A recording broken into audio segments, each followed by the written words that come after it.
صل على سيدنا محمد يا رب صل وسلم. بسم اللہ الرحمن الرحیم. سورہ نساء کا رکوع نمبر 12 اور 5ویں پارے کا رکوع نمبر 9. حسب معمول اس رکوع کا سب سے پہلے لفظی ترجمہ مختصر گرامر کے ساتھ اور پھر انشاءاللہ اس کی تفسیر اور آخر میں جو چند علمی نکات ملتے ہیں وہ نمبر وار میں خلاصے کے طور پہ بیان کروں گا. اعوذ باللہ من الشیطان الرجیم. بسم اللہ الرحمن الرحیم. فما لکم، یہ ما لکم کا لفظ آپ نے دیکھا کئی دفعہ آ چکا ہے. ما کا معنی ایو شیئن، کون سی چیز، لکم کا معنی تمہارے لیے. تو ایک محاورہ کے طور پر یہ جملہ استعمال ہوتا ہے. ما لکم کا معنی تمہیں کیا ہو گیا، جیسے قرآن میں آتا نا ما لکم لا تقاتلون فی سبیل اللہ، تمہیں کیا ہو گیا کہ اللہ کے راہ میں لڑتے نہیں ہو. تو اور بھی اس طرح کی حدیثوں میں یہ لفظ بہت آیا. ما لکم وللکلاب، آپ صلی اللہ علیہ وسلم نے مدینہ میں کتوں کو مارنے کا حکم دیا، بہت زیادہ ہو گئے. لیکن جب صحابہ نے بالکل ہی نسل ہی ختم کرنا شروع کر دی تو آپ نے فرمایا ما لکم وللکلاب، تمہیں کیا ہو گیا کہ تم کتوں کے پیچھے بالکل ہی پڑ گئے ہو، نسل ہی ختم کر رہے ہو. تو یہ ما لکم کا لفظ اس معنی میں استعمال ہوتا ہے. فما لکم، پس تمہیں کیا ہو گیا، فی المنافقین فئتین، فئہ جماعت کو کہتے ہیں، فئتن جماعت، کہ تم منافقین کے بارے میں فئتین دو جماعتیں بن گئے ہو. یعنی تمہارا ایک نظریہ نہیں ہے منافقین کے بارے میں، دو حصوں میں تم منافقین کے بارے میں تمہارے کانسیپٹ ڈیوائیڈ ہو گئے ہیں. تو تمہیں کیا ہو گیا کہ تم منافقین کے بارے میں دو جماعتوں میں بڑھ گئے ہو. واللہ ارکسہم، اور اللہ نے، ارکسہ یرکسو، ارکاسن کا معنی ہوتا ہے الٹے منہ کسی کو پھیر دینا، یعنی بالکل ہی گمراہی کے راستے پر نہ الٹے منہ، جیسے ایک آدمی سیدھے راستے کی طرف جا رہا ہو آپ اس کو اٹھا کے الٹا کر دیں. تو واللہ ارکسہم، اللہ نے ان کو الٹے منہ پھیر دیا ہے، بیما، ان اعمال کی وجہ سے، کسبو، جو انہوں نے کمائے ہیں. اتریدون، کیا تم یہ ارادہ کرتے ہو، ان تہدو، کہ تم ہدایت دو، تہدیو تھا اصل میں تضریبو کی طرح، کہ تم ہدایت دو، من، اس شخص کو، اضل اللہ، جس کو اللہ گمراہ کر دے. ومن یضلل اللہ، اضلل یضلل اکرم یکرم کی طرح، اور جس کو اللہ گمراہ کر دے، فلن تجیدا، تم ہرگز نہیں پاؤ گے، لہو، اس شخص کے لیے، سبیلا، کوئی راستہ، یعنی ہدایت کا راستہ. ودو، یہ منافق لوگ، ودو اصل میں تھا وددو، ضربو کی طرح. ودو، یہ لوگ چاہتے ہیں، لو تکفرون، کہ کاش تم بھی کفر کر لو، کما کفروا، جیسے کہ یہ کافر ہو گئے ہیں. فتکونون، پس تم سب ہو جاؤ، سواءً، ایک جیسے، یعنی سب کافر بن جاؤ، یہ تو یہ چاہتے ہیں. فلا تتخذوا منہم، پس نہ ٹھہراؤ، منہم، ان منافقین میں سے، اولیاء، دوست، حتی یہاجروا فی سبیل اللہ، جب تک کہ یہ ہجرت کر لیں اللہ کے راستے میں، یعنی جب تک کہ ہجرت نہیں کر لیتے ان کو دوست نہ بناؤ. فَإِن تَوَلَّوْا، تولو کئی دفعہ آ چکا ہے، ان کا معنی اگر، پس اگر یہ پیشکش سے اعراض کریں یعنی ہجرت نہ کریں. فَخُذُوهُمْ، تو ان کو پکڑو. خُذ کا معنی پکڑنا، خُذُو جمع کا صیغہ ہے، خُذُوهُمْ، ان کو پکڑو، وَقْتُلُوهُمْ، ان کو قتل کرو، حَيْثُ وَجَدْتُمُوهُمْ، وجدتا موجود پانا، وجدتم جمع کا صیغہ ہے، جب آگے ہم ضمیر لگتی ہے تو واو بڑھ جاتا ہے اس میں. وجدتم ہو کو پڑھتے ہیں وجدتموہم، یعنی ضربتم کو پڑھتے ہیں ضربتموہم. وجدتموہم، ان کو قتل کرو جہاں تم ان کو پاؤ. ولا تتخذوا منہم، اور مت ٹھہراؤ ان میں سے، ولین، کوئی دوست، ولا نصیرا، اور کوئی مددگار. الا الذین، سوائے ان لوگوں کے، ان کو قتل مت کرو، ان کو بخش دو.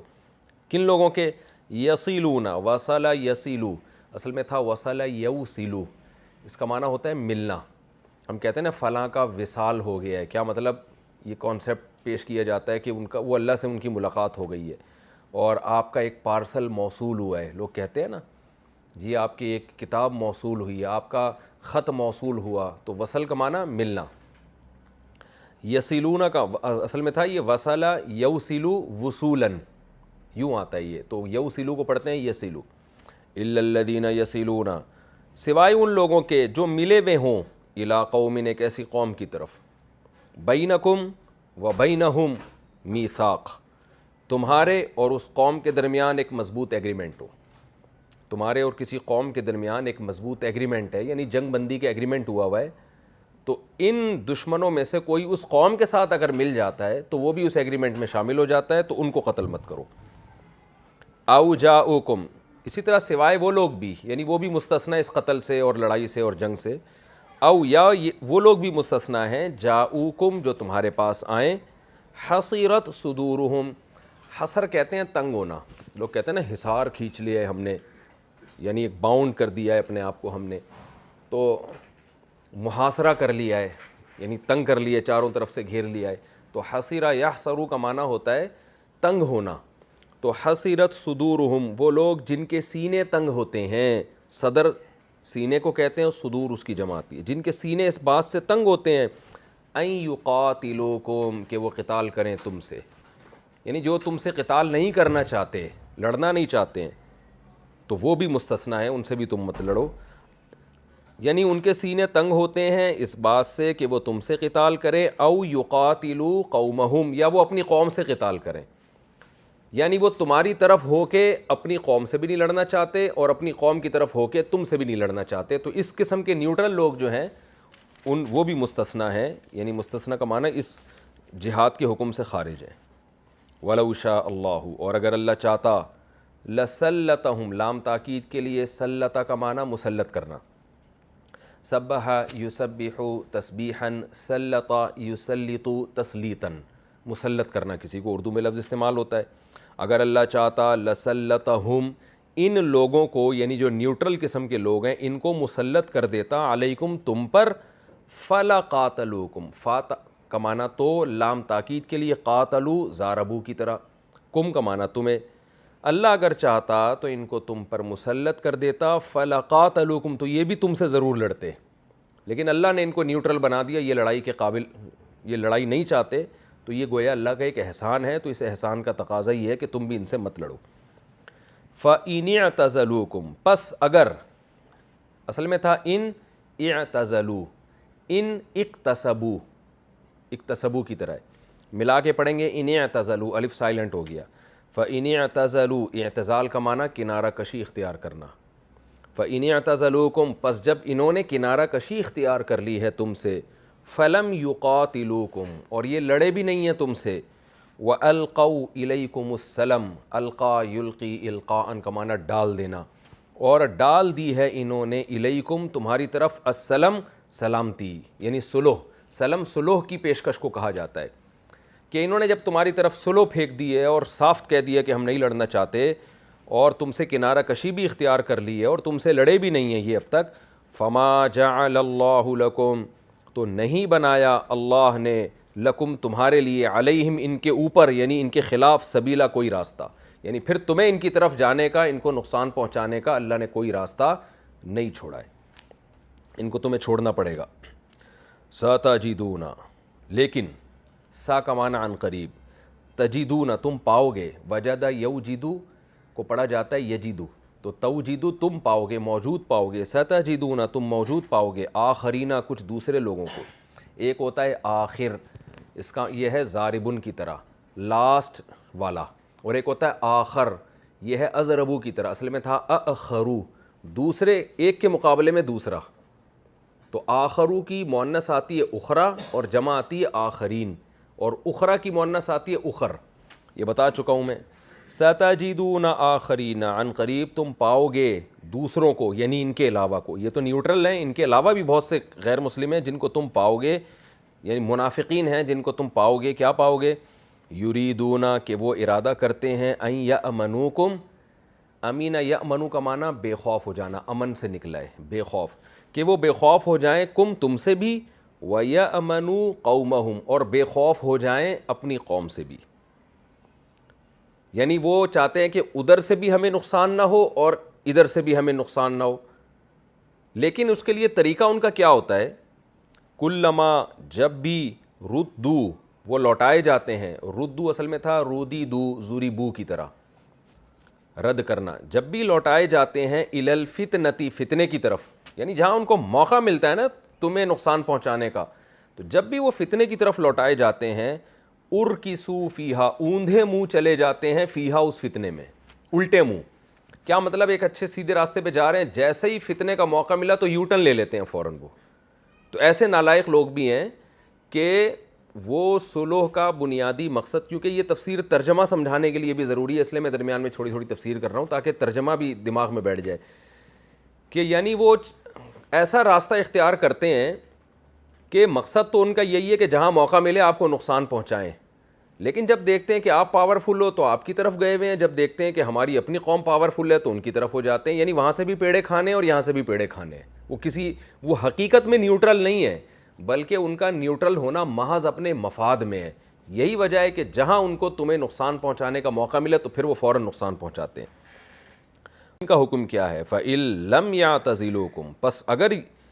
پس اگر لم یعتزلوا، لم کا معنی ماضی میں نہیں، لم یعتزلوا، اعتزل یعتزلوا کا معنی وہی کنارہ کشی اختیار کرنا، پس اگر انہوں نے تم سے کنارہ کشی اختیار نہیں کی ہے، تمہیں نقصان پہنچانے کی کوشش کی ہے، وَيُلْقُوا إِلَيْكُمُ السَّلَمَ، یلقو کا معنی ہے ڈال دی ہے، الیکم تمہاری طرف، سلم صلح کو، لیکن اس کا عطف ہو رہا ہے لم سے، اس کا تعلق ہے، یعنی لم یعتزلوا ولم یلقوا، تو لم یہاں بھی وہی لگا ہوا ہے، لیکن پہلے لم لگ گیا، لم کا معنی نہیں، تو اب دوبارہ لم کا تکرار نہیں کیا، تو کیا مطلب؟ پس انہوں نے تم سے کنارہ کشی اگر اختیار نہیں کی اور تمہاری طرف صلح کو نہیں پھینکا، تم سے کوئی ایگریمنٹ نہیں کیا، صلح کا معاہدہ نہیں کیا، وَيَكُفُّ أَيْدِيَهُمْ، اور اپنے ہاتھوں کو تم سے نہیں روکا انہوں نے، کفا یکفو کا معنی روکنا، کئی دفعہ آ چکا ہے یہ لفظ، اپنے ہاتھ تم سے روکے بھی نہیں، یعنی تمہیں نقصان پہنچانے کی بھی کوشش کرتے رہیں یہ لوگ، فَخُذُوهُمْ، تو ان کو پکڑو تم، وَقْتُلُوهُمْ، ان کو قتل کرو، حَيْثُ ثَقِفْتُمُوهُمْ، ثَقِفْتُمُوهُمْ کا معنی وجدتموہم ہی ہے، ثقیف یثقف کا معنی پانا، جیسے فَإِمَّا تَثْقَفَنَّهُمْ فِي الْحَرْبِ، یہ آگے آئے گا انشاءاللہ، حَيْثُ ثَقِفْتُمُوهُمْ، جہاں تم ان کو پاؤ، یعنی جہاں ملے پھر تم ان کو قتل کرو، وَأُولَئِكُمْ، اور یہ لوگ وہ ہیں، جَعَلْنَا لَكُمْ، ہم نے بنایا ہے، لَكُمْ تمہارے لیے، عَلَيْهِمْ ان پر، ان کے خلاف، سلطاناً دلیل مبینہ واضح، یعنی ہم نے تمہارے لیے ان کے خلاف واضح دلیل بنا دی ہے، کیا مطلب؟ ان کو نقصان پہنچانے کی تمہارے پاس واضح دلیل موجود ہے کہ یہ دو نمبر لوگ ہیں، یہ اپنے مفاد میں تم سے دوستی لگاتے ہیں، جہاں موقع ملتا ہے تمہیں نقصان پہنچاتے ہیں، اور یہ کر چکے ہیں یہ، تو یہ ان کا تمہیں نقصان پہنچانے کی کوشش کرتے رہنا یہ واضح دلیل ہے جو ہم نے پیدا کر دی ہے تمہارے لیے ان کے خلاف، یعنی ان کو اب تم نقصان پہنچا سکتے ہو، اس کے لیے اتنی دلیل کافی ہے۔ جب یہ پیش کریں گے نا کہ ہمیں کیوں نقصان پہنچایا جا رہا ہے، تو تم یہ دلیل دے سکتے ہو کہ اللہ نے ہمیں اجازت دی ہے، اور تمہارا دو نمبر ہونا یہ ماضی کے واقعات سے ثابت ہے، اور تمہارے اس ایگریمنٹ اور تمہارے یہ جو ہمارے ساتھ پاس گھننے بن کے آتے ہو اور ایسے چپ چاپ بیٹھے رہتے ہو، تو یہ اس کی علامت ہے کہ محض یہ تم اپنے مفاد کے لیے کر رہے ہو۔ یہ رکوع مختصر تھا، یہاں کمپلیٹ ہوا، اس کی تفسیر میں انشاءاللہ آپ کے سامنے پیش کرتا ہوں۔ ہوا یہ کہ رسول اللہ صلی اللہ علیہ وسلم کے پاس کچھ لوگ آئے، ہجرت یعنی اسلام قبول کیا انہوں نے، وہ حقیقت میں منافق تھے، دل سے مسلمان نہیں ہوئے تھے وہ منافق، لیکن کیا ہے کہ وہ مکہ سے آئے تھے اور پھر دوبارہ مکہ چلے گئے واپس۔ اس وقت ہجرت کی آیتیں نازل ہو چکی تھیں اور مسلمانوں کو حکم یہ تھا کہ جو مشرکین کے درمیان میں رہے گا ہم اس کو کافر ہی سمجھیں گے۔ یہ ایک ظاہری علامت تھی اسلام کی کہ وہ رہتا کہاں ہے، دارالاسلام میں یا دارالکفر میں، الا یہ کہ کوئی مجبور ہو، مجبوری کی وجہ سے مکہ سے ہجرت نہ کر سکتا ہو، جیسے کہ قرآن نے بھی بتایا کہ کچھ لوگ کمزور ہیں، بوڑھے، عورتیں، بچے، وہ نہیں ہجرت کر سکتے، لیکن ایک نارمل آدمی جو صحت مند ہے وہ اگر مکہ میں رہے گا تو وہ بے شک اپنے آپ کو زبان سے مسلم کہے گا، لیکن یہ حکم یہ تھا کہ ہم ایک ظاہری علامت ہے، کیونکہ اب اندر سے تو نہیں کسی کو دیکھا جا سکتا کہ یہ اندر سے مومن ہے یا کافر ہے، تو ظاہری علامتوں سے ہی ایک اسلامی حکومت کو، اسلامی ریاست کو پتہ چلتا ہے۔ تو اس وقت چونکہ ہجرت فرض ہو چکی تھی تو حکم یہ تھا کہ جو شرعی عذر کے بغیر مکہ میں رہے گا تو ہم اس کو بہرحال کافر ہی سمجھیں گے۔ اس کی مثال ایسے ہے کہ ایک آدمی دل میں مسلمان ہو لیکن زبان سے اپنے آپ کو وہ کافر کہتا ہو تو ہم اس کو کافر ہی سمجھیں گے، اس لیے کہ ہم تو زبان کے مکلف ہیں۔ تو اقرار باللسان یا زبان سے شہادت دینا یہ اس کی علامت ہوتی ہے کہ یہ دل سے واقعی مسلمان ہے کہ نہیں ہے۔ تو منافقین کیا تھے؟ وہ آئے اور نبی کو، کیونکہ مدینہ میں ان کو ڈر تھا کہ ہم جب غیر مسلم ہیں تو پھر ہمارے ساتھ وہی معاہدے ہوں گے صلح کے اور ہمارے ساتھ جنگ بھی ہو سکتی ہے، تو یہاں کہ انہوں نے کہا کہ ہم تو مسلمان ہیں اور پھر تجارت کا بہانہ کر کے کہ ہمیں مکہ میں تجارت کرنی ہے دوبارہ سے مکہ میں ہی سیٹل ہو گئے. وہ تھے حقیقت میں منافق, اللہ کے علم میں یہ بات تھی کہ یہ مسلم نہیں ہے. تو صحابہ کی پھر دو جماعتیں بن گئی. بعض صحابہ نے کہا کہ یہ مسلم ہے, ہمیں ان سے نہیں لڑنا چاہیے, مکہ میں جب ہم حملہ کریں گے تو ان سے ہماری لڑائی نہیں ہونی چاہیے, اور یہ وہاں سے کبھی آتے ہیں کیونکہ ہمارا کوئی ایگریمنٹ تو ہے نہیں ان سے. تو جب ظاہر ہے دارالحرب میں کوئی رہتا ہے جنگی علاقے میں اور بغیر ایگریمنٹ کے آ جائے تو پھر اسے قتل کرنا اس کے لیے جائز ہے. آج بھی ساری دنیا میں ایسا ہی ہوتا ہے کہ آپ بارڈر اگر بغیر کسی ایگریمنٹ کے ویزا بنائے بغیر آپ کسی ملک کا بارڈر کراس کریں تو اس ملک کی آرمی کو اجازت ہوتی ہے کہ وہ آپ کو اریسٹ بھی کر سکتی ہے اور آپ کو قتل بھی کر سکتی ہے. تو اس زمانے میں بھی یہی قانون تھا کہ اگر مکہ کا ایک بارڈر ہے اور مدینہ کا ایک الگ بارڈر ہے, مدینہ دارالاسلام ہے, مکہ دارالکفر ہے, وہاں سے یہاں کوئی بغیر ایگریمنٹ کے آئے گا, کوئی تجارت کے ایگریمنٹ کیے بغیر, تو مسلمانوں کے لیے اس کا قتل حلال ہے. لیکن ان منافقین کے بارے میں صحابہ کی دو رائے بن گئی. بعض صحابہ نے کہا کہ بھئی یہ مسلمان ہیں کیونکہ یہ اپنے آپ کو منہ سے مسلمان کہہ رہے ہیں. بعض نے کہا نہیں بھائی, منہ سے کہنے پر تو کوئی بھی کہہ سکتا ہے, ان کی علامتوں سے تو یہی لگ رہا ہے کہ یہ کافر ہیں. تو اس پہ قرآن مجید کی طرف سے تنبیہ نازل ہوئی. فرمایا فما لکم, اے صحابہ, فما لکم فی المنافقین فئتین, تمہیں کیا ہو گیا کہ تم منافقین کے بارے میں دو جماعتوں میں بٹ گئے ہو. کیا مطلب؟ ان کے بارے میں ایک ہی قول ہونا چاہیے کہ یہ کافر ہیں, یہ کافر ہیں, یہی قول ہونا چاہیے تمہارا سب کا, اور تمہیں ان سے جب لڑائی کا موقع ملے تو لڑائی کرنی ہے. یعنی اللہ نے گویا تعجب کا اظہار کر کے تنبیہ فرمائی کہ یہ کوئی ایسی بات نہیں ہے جس میں دو حصوں میں تم بڑھ جاؤ. صاف طور پہ پتہ چل رہا ہے کہ مدینہ میں یہ آرام سے رہ سکتے ہیں, ان کے پاس وسائل بھی ہیں, پھر بھی مدینہ کو چھوڑ کر غیر مسلموں کے پاس جا کے رہنا جبکہ ہجرت فرض ہو چکی ہے, تو یہ صرف اپنے مفاد میں ہے. یہاں آئے تھے تو اپنے مفاد کے لیے انہوں نے یہ کہا تھا. تو اس لیے اللہ نے فرمایا تمہیں کیا ہو گیا کہ تم منافقین کے بارے میں, یعنی خاص منافقین کی بات ہو رہی ہے, یہ ہر منافق کی بات نہیں ہو رہی. یعنی وہ منافق جس کی ظاہری علامات سے واضح پتہ چل جائے کہ یہ حقیقت میں مومن نہیں ہے. واللہ ارکسہم بما کسبوا, اللہ نے تو ان کو اوندھے منہ پھیر دیا ہے ان کی بدعمالیوں کی وجہ سے. کیا مطلب ان کی بدعملی کیا تھی کہ یہ دل سے مسلمان نہیں ہوئے تھے, مسلمانوں کو دھوکہ دے رہے تھے, تو اللہ نے ان کو اوندھے منہ پھیر دیا اسی کفر کی طرف. یعنی ظاہری طور پر بھی اللہ نے ان کو دکھا دیا ہے کہ یہ کافر ہیں. تو ان کا عزم تھا کہ ہم نے کفر ہی کی طرف جانا ہے, تو اسی عزم کی بیس پہ اللہ نے بھی ان کو اسلام سے واپس پھیر دیا. یعنی ظاہری طور پر جو اسلام کی طرف آئے تھے اس سے بھی اللہ نے واپس پھیر دیا ہے, کیونکہ بہت سے منافقین ایسے ہیں جو ابھی ظاہری طور پر مسلمان ہی سمجھے جاتے ہیں, تو ان کو اللہ نے ظاہری طور پر بھی اسلام سے پھیر دیا ہے. حقیقت میں تو یہ ویسے ہی پھرے ہوئے تھے, ظاہری طور پر بھی اوندھے منہ پھیر دیا ان کی اس بدعملی کی وجہ سے. وہ بدعملی کیا ہے؟ دارالاسلام سے دارالکفر کی طرف جانا. آگے اللہ فرماتے ہیں تریدون ان تہدوا من اضل اللہ, وہ صحابہ جو ان کو مسلمان سمجھ رہے تھے, اللہ نے فرمایا کہ کیا تم یہ چاہتے ہو ان کو ہدایت دو جن کو اللہ نے گمراہ کیا ہے. یہاں ہدایت دینے کا مطلب کیا ہے کہ تم ان پہ اسلام کا لیبل لگاؤ, اور ظاہر ہے مسلمان ان کو اس وقت لیبل لگاؤ گے تم اسلام کا جب یہ حقیقت میں اسلام قبول کریں گے بھی, جبکہ اللہ کے علم میں یہ بات ہے کہ یہ لوگ حقیقت میں اسلام قبول نہیں کریں گے. تو جب ان کے مقدر میں ہدایت ہے ہی نہیں تو تم مسلمان کہہ کے یہ کیوں ظاہر کر رہے ہو کہ یہ گویا اسلام سچے دل سے قبول کریں گے اور ہماری نظر میں یہ مسلمان ہوں گے. تو یہ بات غلط ہے. تو ایسا ہی ہو گیا جیسے اللہ کسی کو گمراہ کرنا چاہ رہا ہے اور تم زبردستی اس پہ اسلام کا لیبل لگا کے اس کو مسلمان قرار دینا چاہ رہے ہو. یہ ایسا ہی ہے جیسے ہم کہتے ہیں نا کہ ایک آدمی واضح لفظوں میں ختم نبوت کا منکر ہو اور واضح لفظوں میں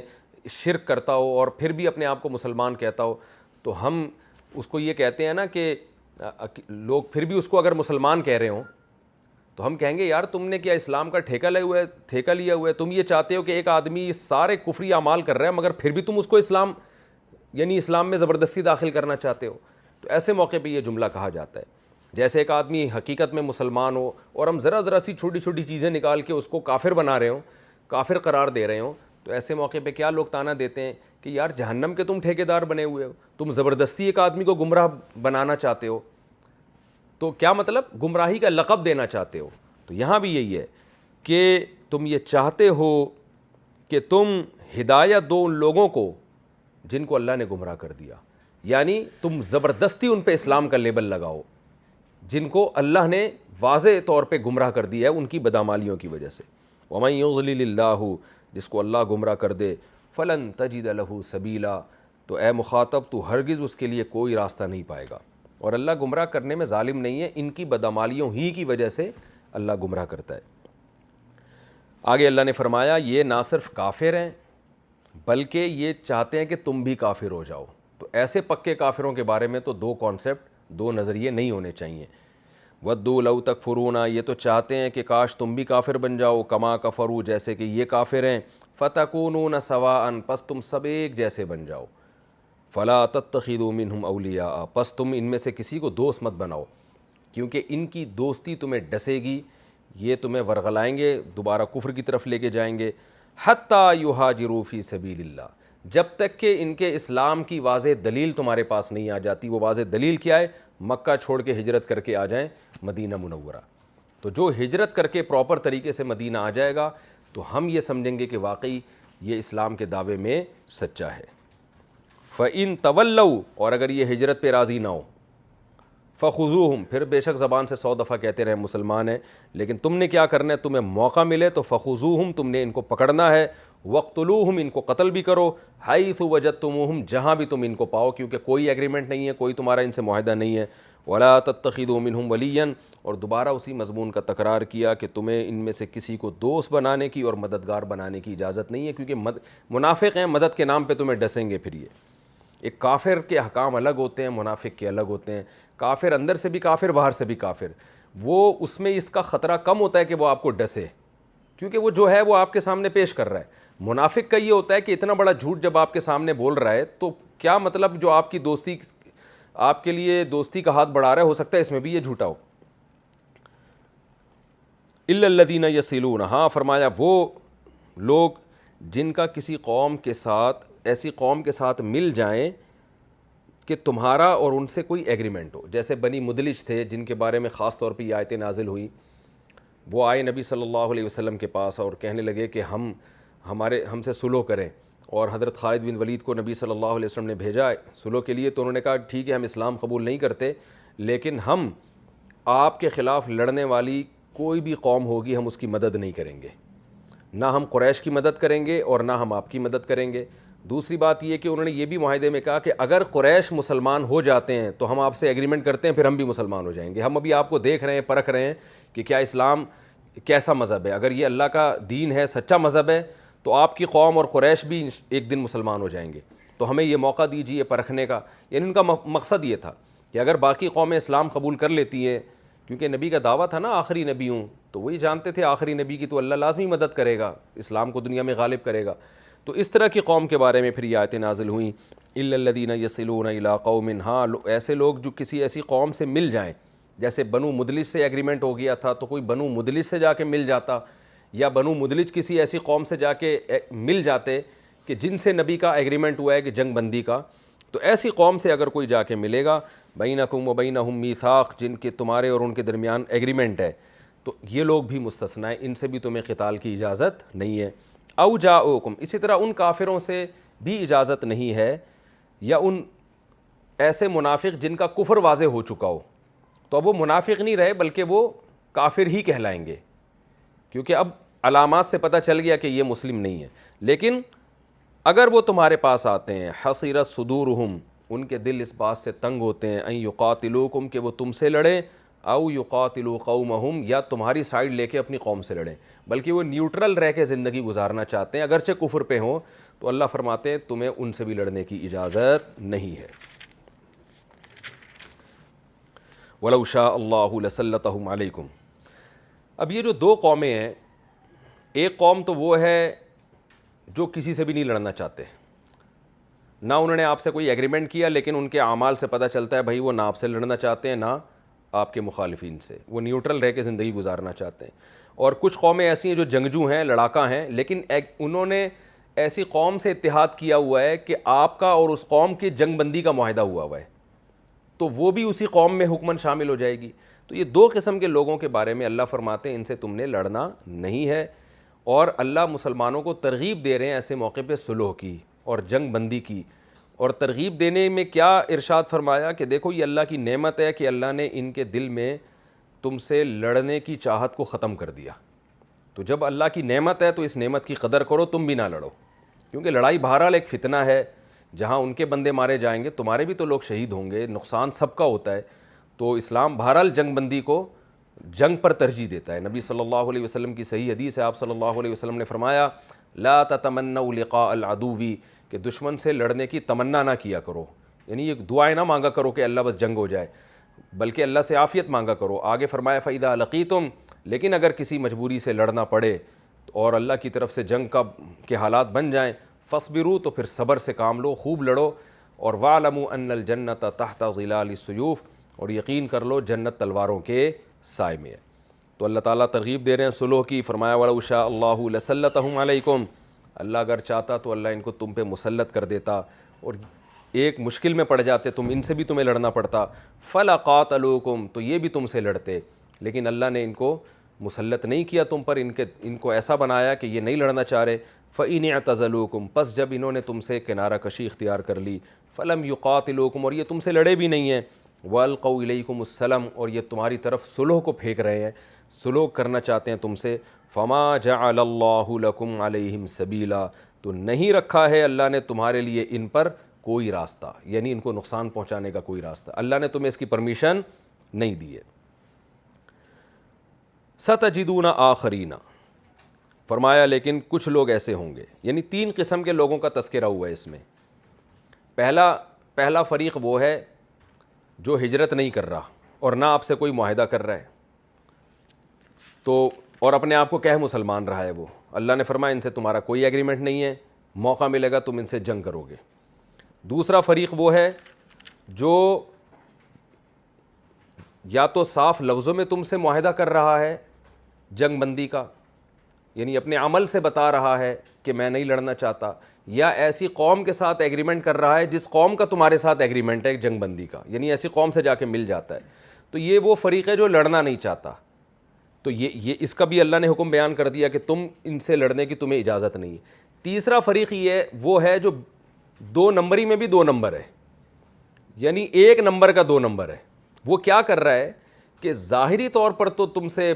یعنی ایسے شو کر رہا ہے کہ میں لڑنا نہیں چاہتا، لیکن وہ یہ شو صرف اپنے مفاد کے لیے کر رہا ہے،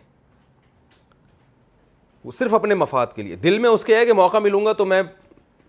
جو ہے نا نقصان پہنچاؤں گا ان کو، اوپر سے گھننا بنا ہوا ہے، نیک بنا ہوا ہے، تو ایسے لوگوں کو بھی اللہ نے کہا کہ تم نے چھوڑنا نہیں ہے، یعنی یہ دیکھنا ہے کہ واقعی دل سے نیوٹرل ہے، دل سے یہ لڑائی نہیں چاہتا، یہ صرف اپنے مفاد میں ادھر مسلمانوں کے پاس آیا ہے تو ان جیسا بنا ہوا ہے اور ادھر جا رہا ہے تو ان جیسا بنا ہوا ہے۔ اس تیسرے فریق کا بھی اللہ نے یہاں حکم بیان کیا، سَتَجِدُونَ آخَرِينَ، فرمایا ان میں سے کچھ لوگوں کو تم پاؤ گے، يُرِيدُونَ يَأْمَنُوكُمْ، وہ چاہتے ہیں تم سے بھی بے خوف ہو کے رہے، وَيَأْمَنُوا قَوْمَهُمْ، اور اپنی قوم سے بھی بے خوف ہو کے رہیں،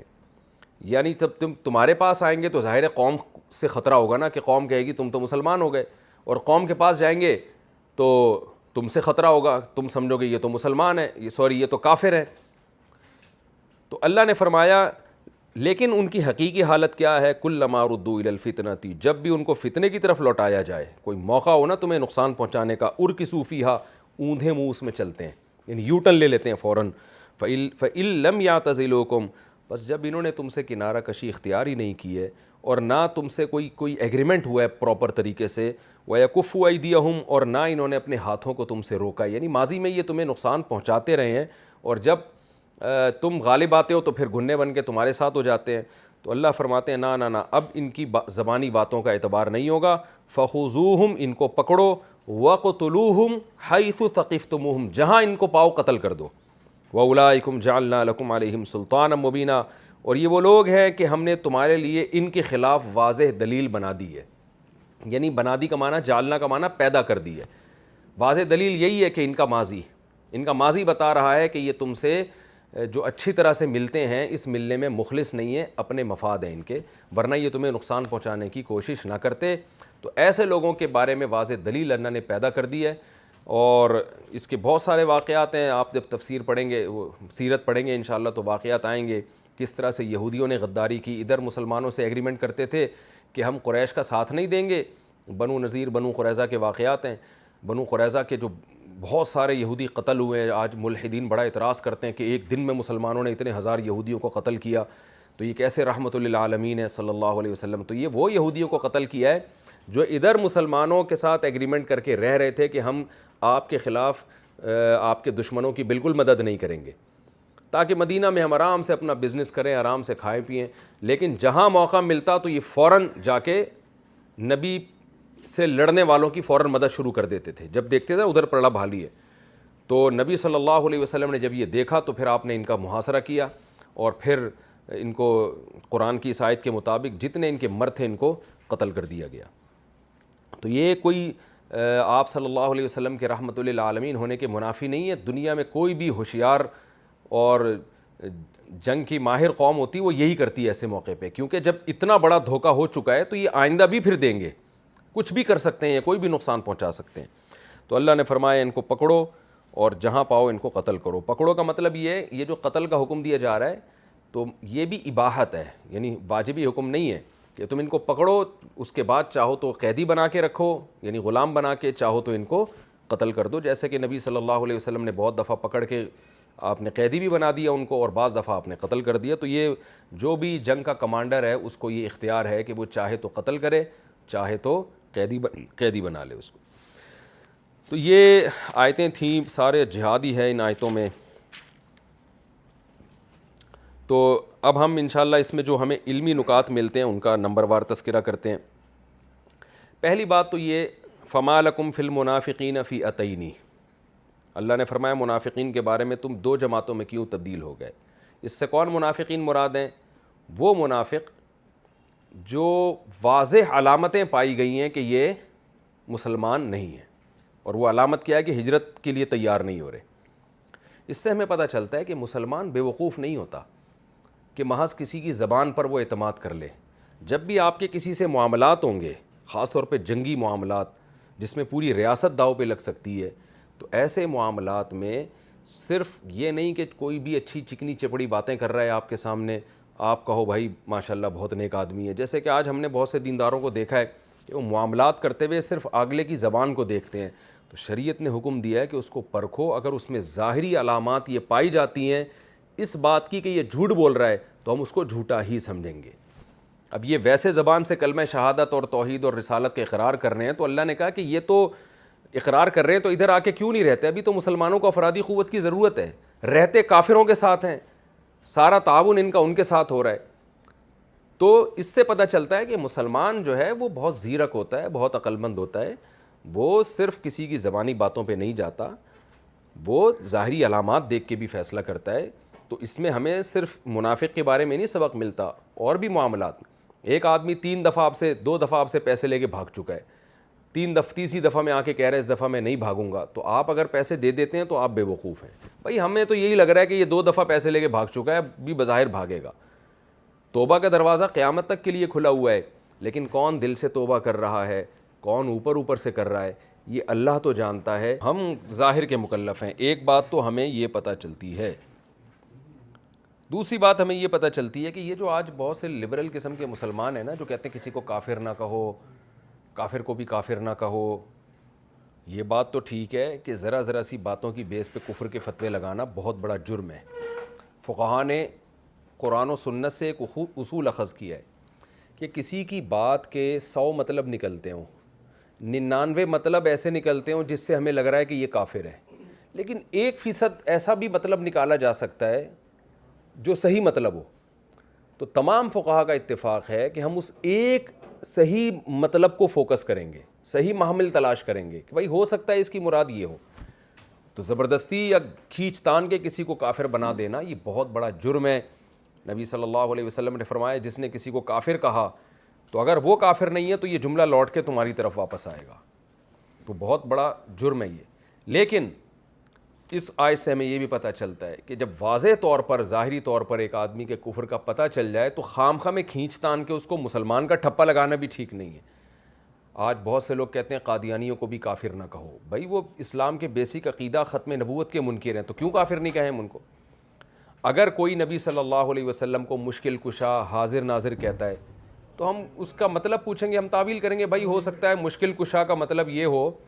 کہ نبی صلی اللہ علیہ وسلم نے مشکلیں دور کی ہیں صحابہ کرام کی, اور اس امت کی بہت ساری مشکلات آپ نے دور کی, جہالت کے اندھیروں سے نکالا, تو ہو سکتا ہے یہ مطلب لے رہا ہو. تو ہم صرف مشکل کشا کہنے سے اس کو کافر نہیں کہیں گے. ہم اس کی یہ تعویل کریں گے. لیکن اگر وہ کہتے ہیں نہیں میرا یہ مطلب نہیں ہے, میرا مطلب یہ کہ اللہ نے آپ کو ہمیشہ کے لیے اختیارات دے دیے ہیں, آپ جب چاہیں آپ لوگوں کی مدد کر سکتے ہیں اپنی قبر سے بھی, اور آپ جب چاہیں لوگوں کو اولاد دے سکتے ہیں, اور ہم جیسے اللہ سے مانگتے ہیں نبی سے بھی مانگنا ہمارے لیے جائز ہے. تو بھائی وہ جب اپنی بات کی تعویل نہیں کر رہا تو وہ تو ایسا مطلب بیان کر رہا ہے جو 100% شرکیہ مطلب ہے. تو پھر آپ کو اس تکلف کی اجازت نہیں ہے کہ پھر بھی اسلام ہی اس پر ٹھپا لگائیں اسلام کا کہ نہیں جی یہ مسلمان ہی ہے. اگر اس طرح سے ہم براڈ مائنڈڈ بن جائیں گے تو اسلام اور کفر کے درمیان جو ایک لکیر ہے وہ لکیر ختم ہو جائے گی, بارڈر ختم ہو جائے گا, اسلام اور کفر خلط ملط ہو جائیں گے, پتہ ہی نہیں چلے گا غیر مسلم کو کہ اسلام کیا ہے اور کفر کیا ہے. اسی طرح کوئی نبی صلی اللہ علیہ وسلم کو کہتا ہے آپ ہر جگہ موجود ہیں, ہر جگہ حاضر ناظر ہیں, سب کچھ دیکھ رہے ہیں, سن رہے ہیں, تو یہ تو بالکل واضح کفر ہے. کوئی کہتا ہے آپ عالم الغیب ہیں, ہر چیز کا اللہ نے آپ کو علم دے دیا, کوئی بات بھی آپ سے مخفی نہیں ہے. اگر وہ ویسے ہی کہتے ہیں آپ عالم الغیب ہیں تو جملہ تو یہ بھی کفریہ ہے. لیکن پھر بھی ہم اس کی تعویل کریں گے بھائی غیب کا مطلب اللہ نے جو آپ کو غیب کا علم تو دیا ہے, بہت ساری چیزوں کا علم جو غیب میں تھیں اللہ نے آپ کو دیا, تو ہم حتی الامکان کوشش کریں گے اس کی تعویل کرنے کی. لیکن اگر وہ کہتا ہے میں تعویل نہیں مانتا, میں تو یہ کہتا ہوں کہ غیب کا مطلب ہے کہ ما کانا و ما یکونو, جو کچھ ہوا جو کچھ ہوگا ایک ایک چیز کا علم نبی کے پاس تھا, تو بھائی کلی علم تو اللہ کے پاس ہے. یہ تو قرآن سے صاف پتہ چلتا ہے کہ اللہ کے سوا کوئی اس طرح کا عالم الغیب نہیں ہے. تو پھر ایسے آدمی کو مشرک اور کافر ہی کہا جائے گا, خام خواہ میں اس کو کھینچ تان کے مسلمان کا ٹھپا نہیں لگایا جائے گا اس کے اوپر. اسی طرح کوئی حضرت علی کو خدا کے برابر قرار دے دیتا ہے, یا اماموں کے بارے میں یہ نظریہ رکھتا ہے کہ جیسے پیغمبر معصوم ہوتے ہیں امام بھی اسی طرح معصوم ہوتے ہیں, گناہوں سے پاک ہوتے ہیں, تو یہ تو شرک پھر رسالہ ہے.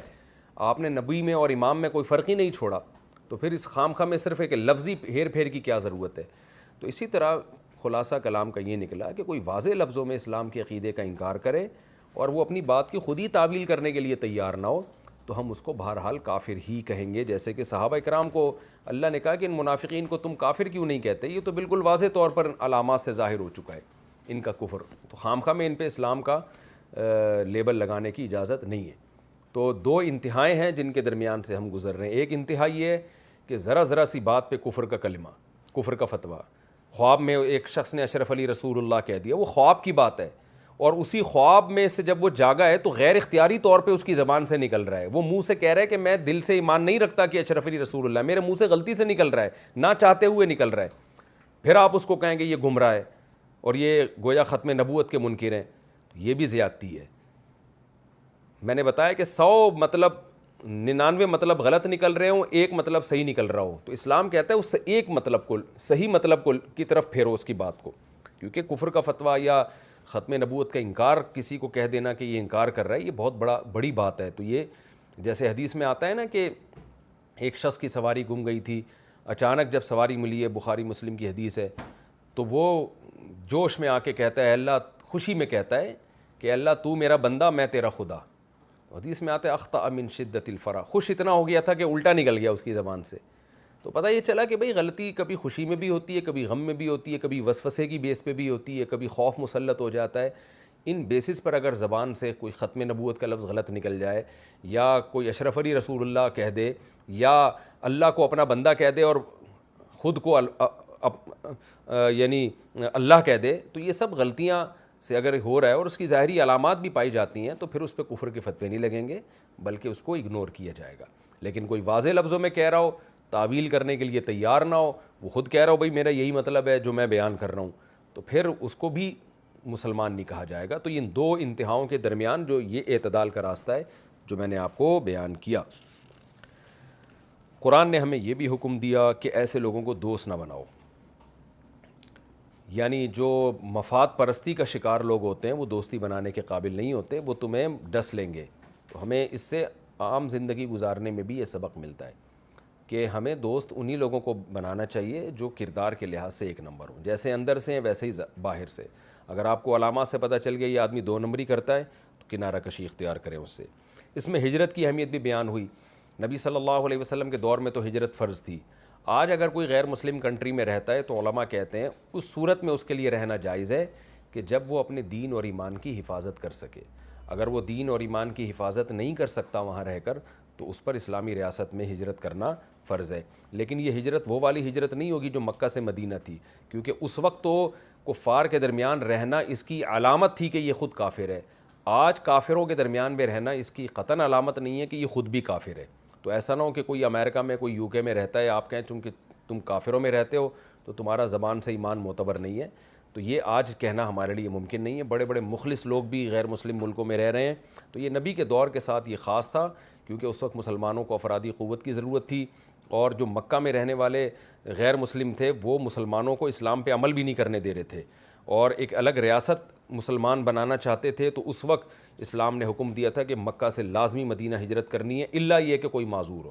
تو اگر وہ نہیں کرتا تو ہم فرق نہیں کریں گے, ہم اس کو غیر مسلم ہی سمجھیں گے. تو یہ آج کا حکم نہیں ہے. آج جو حکم ہے اس پر پوری امت کا اجماع ہے کہ غیر مسلم کنٹری میں وہ شخص رہ سکتا ہے جو اپنے اور اپنے اولاد کے ایمان کی حفاظت کر سکے, اور اگر کوئی حفاظت نہیں کر سکتا, برائیوں میں مبتلا ہونے کا یعنی کبیرہ گناہ میں مبتلا ہونے کا خطرہ ہے, تو پھر اس پر لازم ہے کہ وہ وہاں سے ہجرت کرے. تیسری پوائنٹ کی بات کہ اسلام نے کتنی رعایت کی ہے غیر مسلموں کے ساتھ. بعض ہمارے فقہا کا مذہب یہ ہے کہ غیر مسلم کو تو میدان جنگ میں قتل کیا جاتا ہے وہ کافر ہونے کی وجہ سے. امام ابو حنیفہ کی رائے یہ ہے کہ نہیں, کافر ہونے کی وجہ سے نہیں, بلکہ محارب یعنی اس لیے کہ وہ آپ جنگی ہے, یعنی جنگ لڑنے والا ہے آپ سے. تو یہ آیتوں سے امام حنیفہ کے قول کی تائید ہوتی ہے کہ قرآن کہہ رہا ہے جو کافر ایگریمنٹ کر لیں ان کو قتل نہیں کرو. وجہ کیا ہے کہ اب وہ جنگ تھوڑی لڑ رہے ہیں, وہ تمہیں نقصان نہیں پہنچا سکتے. تو جو اسلامی ریاست کے قیام میں جو کافر رکاوٹ بنے گا اس سے تو جنگ کی جائے گی. جو کافر اسلامی ریاست کے قیام میں رکاوٹ نہیں بن رہا تو وہ کافر ہو کے بھی آپ کے ملک میں رہ سکتا ہے. تو یہ اسلام نے ایسے موقع پہ چھوٹ دی ہے کہ اس زمانے میں اس قسم کی چھوٹ کا تصور نہیں تھا. اس زمانے میں تو جنگوں کے اصول ہی نہیں تھے, بلکہ اس زمانے میں کہ آج بھی نہیں ہے. آج کی جنگیں بھی مفاد پرستی کی بیس پر ہیں, اس ملک کے وسائل پہ قبضہ کر لو, اس ملک کے وسائل پہ قبضہ کر لو. جبکہ اسلام کی جو جنگ ہے وہ نظریاتی بیسس پر ہے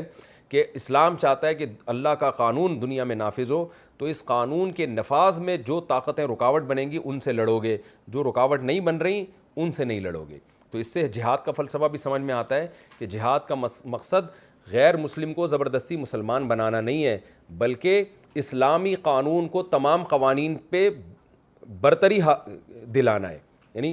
الاسلام یعلو ولا یعلی علیہ, تمام لاز پہ قوانین پر اسلام کا قانون اونچا ہوگا اور اسلام کے اوپر کوئی چیز نہیں ہو سکتی. تو اس کے لیے لڑائی لڑی جاتی ہے. کسی غیر مسلم کو اسلامی تاریخ میں کبھی بھی زبردستی مسلمان نہیں بنایا گیا, بلکہ جو نیوٹرل ہو کے رہنا چاہیں اللہ نے ان کے لیے صاف طور پہ کہہ دیا کہ اللہ نے تمہارے لیے ان کی طرف جانے کا کوئی راستہ چھوڑا نہیں ہے, تم ان کو نقصان نہیں پہنچا سکتے. اللہ تعالی ہمیں سمجھنے کی اور عمل کرنے کی توفیق عطا فرمائے. اگلے ایپیسوڈ میں انشاءاللہ سورہ نساء کا رکوع نمبر 13 اور 5ویں پارے کا رکوع نمبر 10 آپ کے سامنے انشاءاللہ میں پیش کروں گا, اس کا ترجمہ وغیرہ جو بھی ہماری ترتیب ہوتی ہے. وما علینا الا البلاغ.